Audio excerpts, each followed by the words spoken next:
Peuple révolutionnaire du Grand Sahel et d'Afrique, mon bonsoir à vous.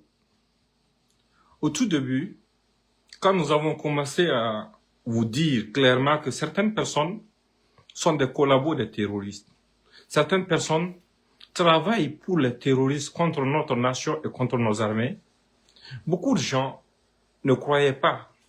Beaucoup de gens pensaient que c'était exagéré, même si tout le monde trouvait leur prise de position déplacée. Mais aujourd'hui, le temps nous a donné raison.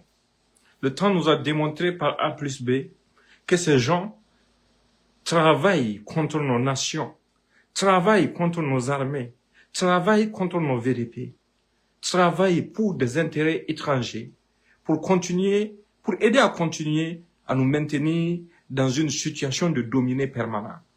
Ces gens n'ont aucun amour propre, ils n'ont aucun amour pour nos nations, ils n'ont absolument aucun patriotisme. Et aujourd'hui, le temps les a révélés. Bien, disons, leur comportement les a révélés. Parce que la perfidie ne peut pas être éternelle. C'est pourquoi aujourd'hui, j'ai tenu vraiment à faire ce direct. Partager au maximum parce que c'est très important. Et comprenons une chose, nous sommes dans un moment décisif de notre histoire. Nous seuls face à nos responsabilités et face à nos consciences.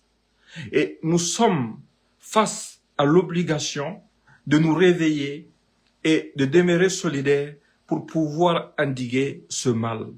Nous sommes face à nos responsabilités pour que chacun de sa façon puisse apporter sa contribution, sa participation pour que nous puissions vraiment réussir à gagner cette guerre. Parce que c'est notre responsabilité. Vous avez vu comment est-ce que les gens se liguent contre nos nations. Vous avez vu comment est-ce que les gens s'organisent, comment est-ce qu'ils essaient d'exploiter tout ce qu'ils peuvent exploiter dans nos sociétés, en nous subdivisant, dans le but de pouvoir nous dominer, dans le but de pouvoir nous mettre à genoux. Ça doit vous interpeller. Tant du côté des combattants que du côté de nos populations. On doit comprendre une chose, le président Ibrahim Traoré et son équipe ont eu une vision qui gêne beaucoup de gens parce que ils ont su aborder cette question d'insécurité sous le bon angle. Et ça étouffe beaucoup de gens. Et l'arrivée du président Tchani, acheté au président Goïta, a encore rendu compliqué le plan de domination et de recolonisation que ces gens avaient pour nous. Quand on vous le disait, beaucoup de gens ne croyaient pas que c'était un projet de recolonisation. Attention, c'est plus que du terrorisme. C'est plus que du terrorisme, c'est un projet de recolonisation calculé. On vous l'a dit depuis très longtemps. Ces gens, quand ils viennent dans nos villages, quand ils déguerpissent des villages, c'est pas pour imposer l'islam qu'on déguerpit les villages. Non, ce n'est pas pour défendre une quelconque cause communautaire qui déguerpissent des villages. Ils n'épargnent aucune communauté. Ils perpétuent des massacres. Ils font tout ce qu'ils peuvent faire comme drame pour pouvoir effrayer les gens, pour que les gens libèrent ces localités. Après, ces bandits viennent là-bas s'installer avec leurs familles. Après, ils font venir des gens d'ailleurs que nous ignorons même d'où ils sortent pour venir s'installer sur nos terres. Progressivement, ils étaient dans cette dynamique, ils étaient dans cette lancée. Et successivement, ils ont utilisé différents types d'arguments. Au temps de Roch-Marc Christian Kaboré, ils ont détourné le regard de la situation. Et les Alpha Bari et autres qui étaient proches de lui, ainsi que les Newton et autres, l'ont manipulé et lui ont fait comprendre que le discours qui doit être tenu, c'est le discours de l'ancien régime, que c'est Blaise Compaoré qui était derrière ça. Alors qu'eux-mêmes connaissaient le fond du problème.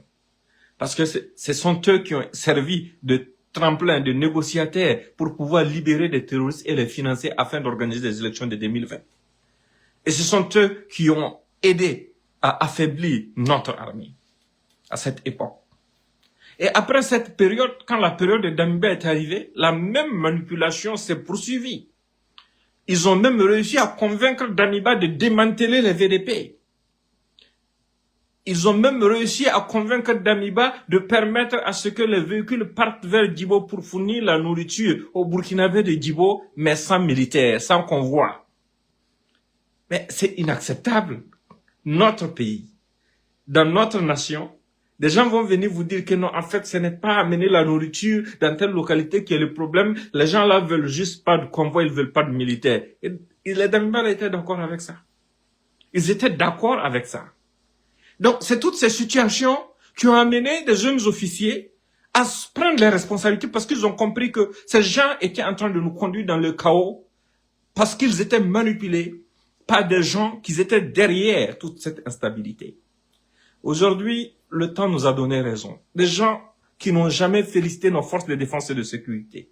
Mais avant, aujourd'hui, déjà, des gens avaient commencé à se dévoiler. Parce que le peuple du Burkina Faso, c'était devant vous que Newton Abel Bahri avait annoncé, en tant que porte-parole officiel des terroristes, que le groupe terroriste avait annoncé vouloir fêter le Ramadan à Ouaguia et la Tabaski à Ouagadougou. C'était en quelle année? C'était pas Ibé qui était là. Aujourd'hui, au tout départ, ils ont essayé de faire tourner le discours autour de Ibé. Quand ça n'a pas prospéré, comme je vous l'ai dit antérieurement, ils ont essayé maintenant de faire tourner le discours autour d'autres choses. Aujourd'hui, ils tournent ouvertement le discours autour de nos unités de l'armée et de nos VDP. Mais nous n'avons que nos armées pour nous protéger. Nous n'avons que nos VDP pour nous protéger. Parce qu'il ne faut pas tronquer l'histoire, il ne faut pas falsifier les faits. Il n'y aurait jamais eu de VDP au Burkina Faso si des lâches, des traîtres, des barbares, des assassins n'avaient pas pris des armes pour endeuiller nos familles. Et ils vont plus loin en essayant de créer un conflit psychologique entre les gens, en essayant de faire croire à travers une presse internationale payée par ces mêmes groupes terroristes que non, les VDP sont exclusivement recrutés au sein de l'ethnie Moussi. Tout Burkinabé, c'est absolument que c'est faux. Mais ils ne s'adressent pas à nous. Ils ont compris qu'ils ont déjà perdu la guerre. Parce que avant, ils vivaient de nos divisions et de nos subdivisions. Depuis longtemps, nous avons commencé à comprendre leur jeu. Et les 3 pays de l'AES qu'ils étaient en train d'agresser individuellement se sont associés, ont décidé de mutualiser sincèrement leurs efforts. Et cette mutualisation de leurs efforts est un sérieux problème pour les terroristes. La preuve en est que ces derniers jours, le Niger a donné une raclée historique aux terroristes. Actuellement, au moment où je suis en train de vous parler, dans le Sourou, la commune de Di a été libérée. Disons, le Sourou a été libéré. Alors qu'il n'y a pas très longtemps avant l'arrivée du président Ibrahim Traoré, les terroristes se pavanaient dans le chef-lieu de la province du Sourou, qui est Tougan, en pleine journée, sans aucune conséquence. Et c'est tout ça qui les fait peur. Donc, ils sont à la recherche d'alternatives pour accélérer leurs projets. En complicité, naturellement, je vais le dire à très haute voix, avec le gouvernement ivoirien d'Alassane Ouattara, qui compte servir de tremplin pour eux, qui compte servir de base arrière pour le lancement de leur projet de recolonisation future. C'est un fait qui est là.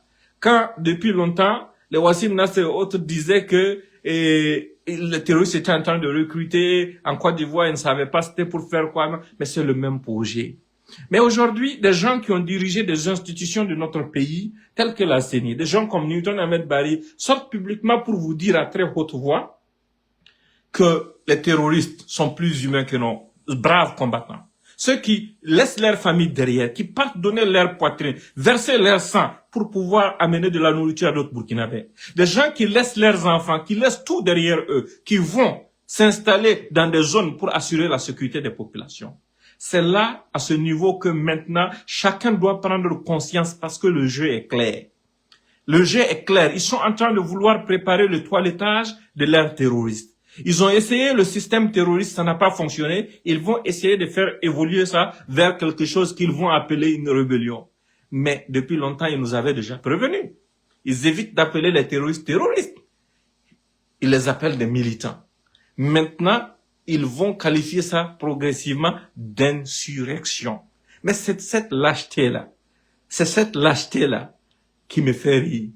Mais maintenant, ça, ce n'est pas notre problème. Notre problème, c'est de galvaniser notre peuple, de réveiller chacun d'entre vous pour qu'on comprenne que c'est l'heure de la bataille finale. Il ne faut pas tomber dans leur piège parce que chez nous, il n'y a aucune ethnie. Il n'y a pas d'ethnie. Il n'y a que des bandits coalisés qui essayent d'exploiter tout ce qu'ils peuvent exploiter pour nous diviser afin d'atteindre un objectif. Parce que regardez, ils ont essayé de créer des conflits interarmées qui n'ont pas fonctionné. Ils ont essayé de susciter des mutineries qui n'ont pas fonctionné. Ils ont essayé de démoraliser nos FDS et nos VDP. Ça n'a pas fonctionné. Ils ont essayé d'inventer des problèmes de primes. Ça n'a pas fonctionné. Ils ont essayé de faire croire qu'il y a que les hommes sont en manque de matériel. Ça n'a pas fonctionné. Ils ont essayé à plusieurs reprises de vous faire croire qu'il y avait des milices étrangères et des milices étrangères qui étaient sur notre sol. Ça n'a pas du tout fonctionné. Tout ce qu'ils ont essayé n'a pas fonctionné. Donc, ils n'auront aucun scrupule à vouloir utiliser une fibre ethnique pour pouvoir nous mettre en conflit. Mais ça, c'est à nous de ne pas laisser ça passer. Ne leur donnons jamais cette opportunité. Et ne baissons pas les bras. Et soyons vraiment soudés et déterminés. Parce que aujourd'hui, ils essayent de nous divertir, de nous éloigner de l'essentiel, qui est notre combat commun. Parce que chaque jour, ils montrent clairement qu'ils sont du côté de l'ennemi. Mais nous qui sommes du côté de la République, on ne doit pas dormir. L'énergie qu'ils ont, la force qu'ils ont, ce qu'ils se lèvent jour et nuit pour faire comme propagande pour le mal, dans le but de saper votre morale, vous devrez avoir le même énergie pour montrer au monde entier que vous n'avez pas le moral à plat. Vous êtes au top et on est déterminé à mener ce combat jusqu'au bout. Parce que c'est notre responsabilité. C'est un combat que personne ne va mener à notre place. C'est notre devoir de citoyen. Et nos armées sont constituées de gens de toutes les communautés, de même que nos VDP. La porte n'a jamais été fermée pour qui que ce soit. Au passage, je profite, saluer ici devant vous tous la bravoure des VDP de Bani et tous les VDP du Burkina Faso. Les VDP de Bani, bon, je tiens à préciser ça pour une raison, parce que c'est l'une des dernières unités VDP à être installée au Burkina. Mais les résultats produits par ces VDP sont vraiment incroyables pour notre nation. De la même façon que les autres VDP, les autres FDS travaillent pour notre nation. Dans le calme absolu. Et juste pour le drapeau. C'est ça l'essentiel. Donc aujourd'hui, vraiment, je tenais à vous le répéter. Quand le chef d'état-major était à Seba, il a fait un rappel important sur la nécessité de l'interdiction des smartphones sur les théâtres de l'opération. Ces manipulateurs ont essayé de transformer ça en autre chose pour dire que non. Et en fait, il dit juste de ne pas filmer les atrocités. Quelle atrocité? Si ces armées n'aimaient pas ces populations, est-ce que ces armées-là allaient se lever pour aller sacrifier ce qu'il faut sacrifier? Sacrifier leur vie juste pour pouvoir apporter des médicaments aux gens. Pourquoi est-ce que, je prends le cas concret de mon village d'origine qui est Falaguntu. Avant l'arrivée du président Ibrahim Traoré, les terroristes venaient à l'intérieur de la ville de Falaguntu pour extirper les gens de leur maison pour aller les massacrer. Mais depuis l'arrivée du président Ibrahim Traoré, ça a changé. La gendarmerie avait déployé une unité là-bas. Ils ont perdu des éléments au tout départ. Mais est-ce que les gens ont baissé les bras? Non. Une autre unité est partie. Et depuis lors, là, même si on paie un terroriste, il ne peut pas planer vers l'intérieur de la localité. Ça, ce sont des exemples. Et d'autres exemples existent dans d'autres lieux du Burkina Faso, sans aucune exception. C'est tout ça qu'ils veulent taire. C'est tout ça qu'ils veulent vous faire oublier. Ne soyons pas des impatients. Et en plus de ça, ne soyons pas des pleurnichards. Nous devrons nous rappeler d'une chose.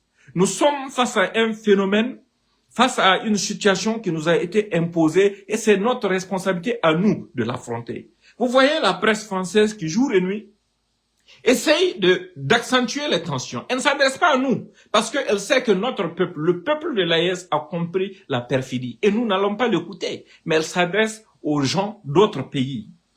Parce qu'en s'adressant aux gens d'autres pays sous un angle communautaire et ethnique, c'est pour susciter l'envie, c'est des gens venus d'autres pays pour venir s'enrôler dans ces rangs de groupes terroristes en utilisant toutes sortes de prétextes farfelus. Mais ça n'aura aucun sens. Parce que ils étaient où quand ces groupes terroristes ont décimé des villages entiers appartenant à des communautés précises? Combien de localités Peul ces groupes terroristes ont décimé? Tout ce que la communauté Peul traverse aujourd'hui comme souffrance est de la faute des groupes terroristes. Absolument tout. Absolument tout. Donc, nous, on ne va même pas tomber dans leur piège, parce que nous sommes tous des Burkinabés. Et nous allons défendre l'ensemble de nos frères burkinabés. Nous allons les défendre sur tous les fronts. sur le front sécuritaire, sur le front des droits de l'homme, sur tous les fronts, sans aucune exception. On ne va même pas tergiverger sur ça. Parce que le Burkina appartient à l'ensemble des Burkinabés, sans aucune exception possible.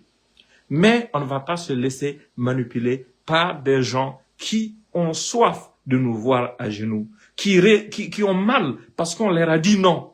Parce que pour une fois, dans leur histoire, des ex-colonies ont réussi à s'affranchir totalement d'eux. Et on continue de s'affranchir d'eux. Parce que nos nations viennent de quitter la francophonie. C'est symbolique et c'est très, très, très important. Parce que vous pensez que c'est juste une langue. C'est pas une langue. C'est un outil de domination. C'est un outil de manipulation. C'est quelque chose qui a été sciemment organisé de telle sorte à ce que ça serve de tremplin pour que la France puisse continuer de conserver son soft power sur nos territoires. Et ça, c'est en train de finir. Ça les énerve. Là où vous voyez même que c'est un instrument politique, la Guinée avait été suspendue au même titre que nos autres pays sous le prétexte de coup d'État militaire. Est-ce qu'il y a eu des élections en Guinée? Maintenant, ils ont réintégré la Guinée parce que celui qui est au pouvoir en Guinée est prêt à faire pour eux ce qu'ils veulent. Mais nous ne serons plus jamais soumis à une quelconque nation. Nous sommes des hommes libres qui avons décidé d'emprunter notre chemin pour le bonheur de nos populations. Et absolument personne ne va pouvoir venir nous recoloniser ou nous dominer. Parce que ce à quoi ils sont en train de s'atteler là, ça vise à faire quoi? Ça vise à nous rendre esclaves sur nos propres terres. S'ils pensent qu'en armant quelques narco-terroristes, quelques bandits, pour venir s'en prendre à nos nations, ils peuvent nous soumettre, c'est qu'ils connaissent mal nos peuples. C'est à ce niveau que j'ai besoin de vous. Partagez le message au maximum et restez vraiment mobilisés parce que c'est notre survie qui est en jeu. Macron a dit, face caméra, que la guerre en Ukraine fait plus de 1000 morts et blessés par jour. 1000 morts et blessés par jour. Mais attendez, c'est une catastrophe. Ce qui veut dire que le nombre de morts et blessés dans la guerre ukrainienne en un mois dépasse tout ce qu'il y a eu comme mort dans tout le Sahel en 10 ans de guerre. Mais est-ce que vous voyez des plateaux télé de la presse française sur cette question? Est-ce qu'ils interpellent les Ukrainiens pour que les gens n'ont qu'à déposer les armes et cesser la guerre? Non, au contraire, ils disent non. La guerre doit continuer parce que l'Ukraine ne doit pas perdre. Mais c'est chez nous qu'on appelle les gens à la lâcheté. Mais là où je suis satisfait, c'est au niveau de nos combattants. Nos forces de défense et de sécurité et nos VDP ont fait preuve de maturité. Les gens ont compris très tôt la supercherie. Et c'est pour ça que les gens sont restés soudés derrière les dirigeants. Les gens ont compris aujourd'hui que, en fait, ceux qui étaient en train de les manipuler, qu'ils étaient en train de les faire croire qu'ils n'étaient pas contre l'armée, ni contre les VDP, qu'ils étaient juste contre le président Traoré, ce sont des menteurs et des manipulateurs qui voulaient jouer sur l'émotion des gens, des uns et des autres, afin de pouvoir atteindre l'objectif de division de nos nations. Ils n'ont pas réussi à ce niveau. Et en revenant encore à ce que le chef d'état-major avait dit au VDP à Seba, mais c'est important, ainsi qu'au FDS, c'est très important à savoir. Il faut faire attention aux pièges. Aujourd'hui, beaucoup se sont rendus compte de quelque chose. Et, par exemple, Seba, un peu avant l'attaque contre le détachement de Seba, vous avez remarqué, ces petits bandits, ces petits enfants perdus de la République là, qui font la communication des terroristes, avaient commencé une série de publications sur Seba. Soit disant que sur la base d'informations reçues de gens qui étaient au sein du détachement, il y a telle difficulté, il y a telle difficulté. Mais on vous dit une chose. Quand tu es en guerre là, il faut comprendre une chose. Pourquoi quand les terroristes tombent là, quand ils meurent, ils laissent pas leurs cadavres derrière? C'est pour que leur perte ne puisse pas décourager les autres.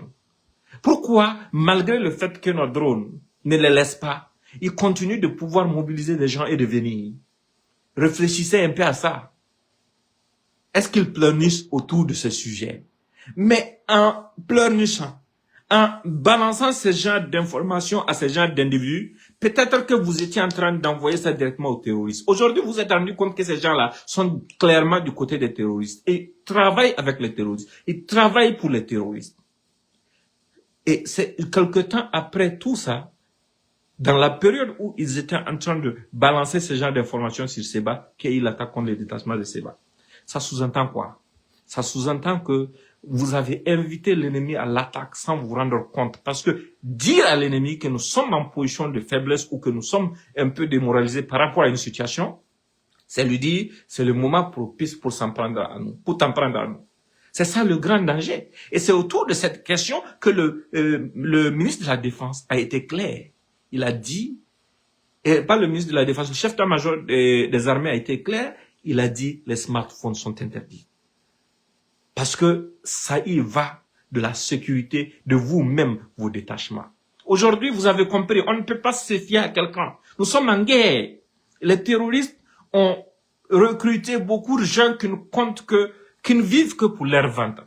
Mais si vous donnez des informations à ces gens-là, c'est pas pour qu'ils puissent vous défendre, non. C'est pour qu'ils puissent aller vous vendre aux terroristes. Et c'est tout ça qui a contribué à nous affaiblir. C'est tout ça qui a contribué à rendre la guerre beaucoup plus complexe, beaucoup plus compliquée. Aujourd'hui, ils vous ont montré leur position. Ils ne sont pour personne.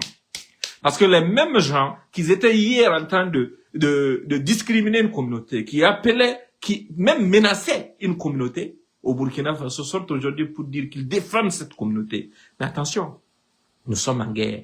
Une guerre qui nous a été imposée par des bandits armés. Notre ennemi, ce sont les terroristes. Les terroristes n'ont pas d'ethnie, ils n'ont pas de religion. Il n'a pas d'ethnie, il n'a pas de religion.